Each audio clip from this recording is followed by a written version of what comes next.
Actually Bangla YouTube channel দেখলে না আর নতুন করে বাংলা সিরিয়াল বা সিনেমা দেখার প্রয়োজন হবে না। কিছু কিছু কন্টেন্ট ক্রিয়েটর আছে না, তারা প্রতিদিন সকালবেলা নতুন নতুন নাটক দিয়ে শুরু করে দিনটা, এবং রাত্রেবেলা একেবারে কান্নাকাটির লাইভ স্ট্রিমিং দিয়ে ব্লগিংটা শেষ করে। আরে ভাই, কি কন্টেন্ট মানে কি তাহলে এখন ঘরের অশান্তি বাজারে বিক্রি করা, তাহলেই পয়সা?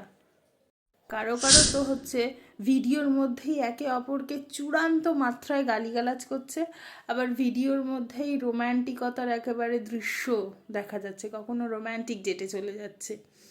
মানে এদের কখন যে ডিভোর্স হচ্ছে বা কখন যে ব্রেকআপ হচ্ছে আর কখন যে প্যাচ আপ হচ্ছে ভগবানও বোধহয় জানে না।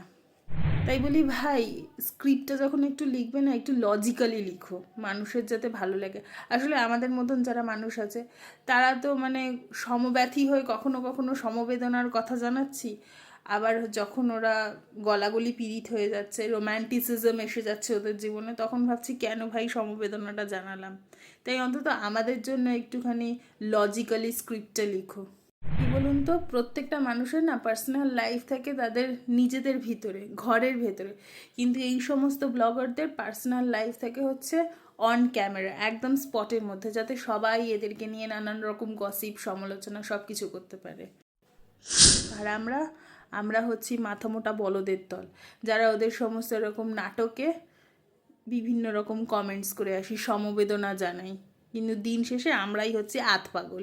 ওদের অ্যাকাউন্টে ভুরি ভুরি টাকা ঢুকছে আর আমাদের দেখুন পকেট খালি, নেট শেষ, আবার রিচার্জ করো।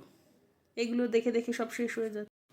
যারা এরকম কন্টেন্টের নামে ড্রামাবাজি করো না, মানে রোম্যান্টিসিজম, ডিভোর্স, ব্রেকআপ সবই অন ক্যামেরা দেখাও, তাদেরকে বলি প্লিজ তোমরা নতুন নতুন কন্টেন্ট এবার মাথায় আনো। আর না হলে সেটা যদি নাও পারো না, অন্তত ওয়েব সিরিজ কিংবা সিনেমায় গিয়ে নিজের নামটা নথিভুক্ত করে আসো, এর থেকেও বেশি টাকা পাবে, সিরিয়াসলি।